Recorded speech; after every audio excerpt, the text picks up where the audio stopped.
Assalamualaikum warahmatullahi wabarakatuh. Di video kali ini saya Muhammad Rizky dari Prodi PAI Pagi semester 4 akan menjelaskan materi tentang hormati dan sayangi orang tua dan gurumu pada mata kuliah pengembangan media dan sumber belajar PAI. Pengertian hormat dan patuh. Hormat berarti menghargai, takzim, dan khidmat kepada orang lain, baik kepada orang tua, guru, dan sesama anggota keluarga. Perilaku hormat ditujukan dengan berbakti kepada orang tua. Berbakti merupakan kewajiban anak kepada orang tua. Perintah berbakti kepada orang tua terdapat dalam beberapa ayat Al-Quran. Di antaranya Quran Surah Al-Baqarah ayat 83 yang artinya, "Dan ingatlah ketika kami mengambil janji dari Bani Israel, yaitu janganlah kamu menyembah selain Allah, dan berbuat kebaikanlah kepada ibu bapa, kaum kerabat, anak-anak yatim, dan orang-orang miskin, serta ucapkanlah kata-kata yang baik kepada manusia. Dirikanlah sholat dan tunaikanlah zakat. Kemudian kamu tidak memenuhi janji itu, kecuali sebahagian kecil daripada kamu, dan kamu selalu berpaling." Contoh perilaku hormat dan patuh. 1. Hormat dan patuh kepada orang tua dapat dilakukan dengan cara, yaitu yang pertama, senantiasa berbuat baik dan bersikap hormat, baik dalam tingkah laku maupun tutur kata terhadap kedua orang tua. Sudah kewajiban bagi seorang anak untuk menghormati, menghargai, dan bertingkah laku yang baik maupun bertutur kata yang baik kepada kedua orang tua kita. Kemudian selanjutnya yang kedua yaitu mengikuti keinginan dan saran orang tua selama keinginan dan saran-saran itu tidak melanggar ajaran agama. Kita juga dianjurkan untuk mendengarkan saran dan memenuhi keinginan kedua orang tua, tetapi selama keinginan itu tidak melanggar ajaran agama. Yang ketiga yaitu membantu kedua orang tua sesuai dengan kemampuan. Yang keempat, mendoakan orang tua semoga diberi umur panjang oleh Allah Subhanahu wa Ta'ala. Jadi selain bersikap baik, berperilaku yang baik, bertutur kata yang baik, kita juga dituntut untuk mendoakan kedua orang tua kita. Yang kelima yaitu menjaga dan merawat orang tua kita ketika sakit. Yang keenam yaitu setelah orang tua meninggal dunia, kita menghormati orang tua dengan mendoakannya. Dan yang ketujuh yaitu hormat dan patuh kepada guru. Mengapa? Karena guru merupakan kedua orang tua kita ketika kita berada di sekolah.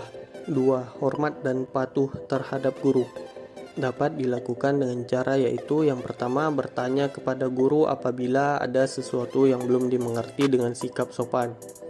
Jika kita berinteraksi dengan guru, baik itu bertanya atau apapun, maka kita juga harus dengan menggunakan sikap sopan dan baik, karena guru juga merupakan orang tua kita ketika kita berada di sekolah.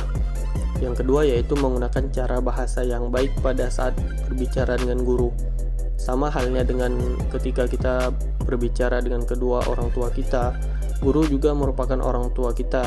Jadi ketika kita berbicara dengan mereka, maka gunakanlah bahasa-bahasa yang baik, sopan dan santun. Yang ketiga yaitu berpakaian rapi dan sopan ketika belajar. Yang keempat, memuliakan dan tidak menghina kepada guru. Yang kelima yaitu mendatangi tempat belajar dengan ikhlas dan penuh semangat. Dan yang keenam yaitu memperhatikan guru yang sedang menjelaskan pelajaran. 3. Hormat dan patuh kepada anggota keluarga dapat dilakukan dengan cara yaitu yang pertama, menghormati dan menghargai nasihat keluarga selama tidak untuk berbuat maksiat atau berbuat musyrik. Jadi menghormati dan menghargai juga kita lakukan kepada anggota keluarga, bukan hanya kepada orang tua ataupun guru, tetapi juga kepada anggota keluarga. Dan yang kedua yaitu senantiasa berbuat baik dan bersikap hormat terhadap anggota keluarga. Yang ketiga yaitu mendoakan anggota keluarga semoga diberi kesehatan oleh Allah Subhanahu wa Ta'ala. Jadi kita juga dituntut untuk saling mendoakan antara anggota keluarga yang satu dan yang lainnya. Yang keempat yaitu membantu anggota keluarga yang kesulitan. Sebagai seorang manusia, sudah selayaknya kita saling bantu-membantu antar sesama, baik itu kepada anggota keluarga atau kepada siapapun, terutama yang berada di dalam kesulitan. Yang kelima yaitu memohonkan ampun kepada Allah Subhanahu wa taala atas kesalahan anggota keluarga. Dan yang keenam yaitu menghormati hak dan kewajiban anggota keluarga yang lain. Dalil hormat dan patuh pada orang tua. Pentingnya hormat dan patuh kepada orang tua, termasuk guru, sangatlah ditekankan dalam Islam. Selain menyeru untuk beribadah kepada Allah Subhanahu wa taala semata dan tidak menyekutukannya dengan apapun, Al-Quran juga menegaskan kepada umat Islam untuk hormat dan patuh kepada kedua orang tua. Adapun dalil-dalilnya antara lain, yang pertama terdapat dalam surah Al-Isra ayat ke-23. A'udzubillahi minasyaitonirrajim. Bismillahirrahmanirrahim. Wa qada rabbuka alla ta'budu illa iyyahu wa bil walidaini ihsan. Imma yablughanna 'indakal kibara ahaduhuma aw kilahuma fala taqul lahumu uffin wa la tanharhuma wa qul lahumu qawlan karima, yang artinya, dan Tuhanmu telah memerintahkan agar kamu jangan menyembah selain Dia, dan hendaklah berbuat baik kepada ibu bapa. Jika salah seorang di antara keduanya atau keduanya sampai berusia lanjut dalam pemeliharaanmu, maka sekali-sekali janganlah engkau mengatakan kepada keduanya perkataan dan janganlah engkau membentak keduanya, dan ucapkanlah kepada keduanya perkataan yang baik. Selanjutnya yang kedua terdapat di dalam Quran surah Al-Isra ayat ke-24. A'udzubillahi minasyaitonirrajim. Bismillahirrahmanirrahim. Wahfid lahuma janahal dzulli minar rahmati wa qul rabbirhamhuma kama rabbayani shaghira, yang artinya, dan rendahkanlah dirimu terhadap keduanya dengan penuh kasih sayang dan ucapkanlah, wahai Tuhanku, sayangilah keduanya sebagaimana mereka berdua telah mendidik aku pada waktu kecil. Yang ketiga yaitu dari hadis Nabi an Ibni Umar radhiyallahu anhuma anna Nabiy sallallahu alaihi wasallam qala inna abarral birra ayyasilar rajulu udda abi, yang artinya bahwa Rasulullah bersabda, sesungguhnya kebaikan yang paling utama adalah seseorang memelihara hubungan baik dengan orang tuanya. Hadis riwayat Muslim. Yang keempat yaitu hadis Nabi yang artinya ridho Allah terletak pada ridho orang tua dan murka Allah terletak pada kemurkaan orang tua. Hadis riwayat Baihaqi. Selanjutnya yang kelima yaitu di dalam sebuah hadis lain yang artinya, aku bertanya kepada Nabi Shallallahu Alaihi Wasallam, amalan apakah yang paling dicintai oleh Allah Subhanahu Wa Taala? Beliau menjawab, salat pada waktunya. Aku berkata, kemudian apa? Beliau menjawab, berbakti kepada orang tua. Aku berkata, kemudian apa? Beliau menjawab, kemudian jihad di jalan Allah Subhanahu Wa Taala. Hadis riwayat Bukhari.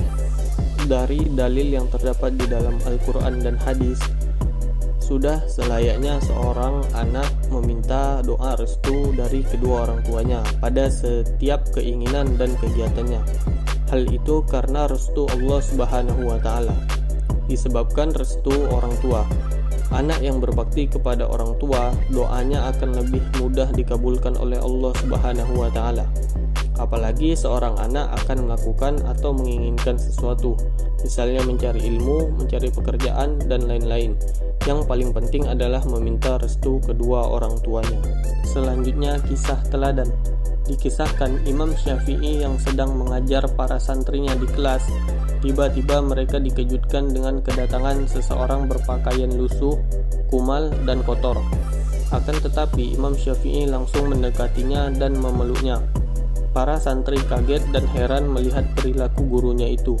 Mereka berkata, "Siapa dia wahai guru, sampai engkau memeluknya erat-erat, padahal ia seorang kumuh, kotor, dan menjijikkan?" Imam Syafi'i menjawab, "Ia adalah guruku. Ia yang telah mengajariku tentang perbedaan antara anjing yang cukup umur dengan anjing yang masih kecil. Pengetahuan itulah yang membuatku bisa menulis buku fikih ini. Sungguh mulia akhlak Imam Syafi'i. Beliau menghormati semua guru-gurunya, meskipun dari masyarakat biasa. Hikmah, patuh, dan hormat kepada kedua orang tua dan guru. Adapun hikmah yang bisa dipetik dari patuh dan hormat kepada kedua orang tua dan guru, yaitu yang pertama, berbakti kepada kedua orang tua merupakan amalan yang paling utama. Yang kedua yaitu apabila kedua orang tua kita ridho atas apa yang kita perbuat, Allah Subhanahu wa Ta'ala pun ridho. Yang ketiga yaitu berbakti kepada kedua orang tua dapat menghilangkan kesulitan yang dialami, yaitu dengan cara bertawassul dengan amal soleh tersebut. Yang keempat yaitu berbakti kepada kedua orang tua akan diluaskan rezeki dan dipanjangkan umur.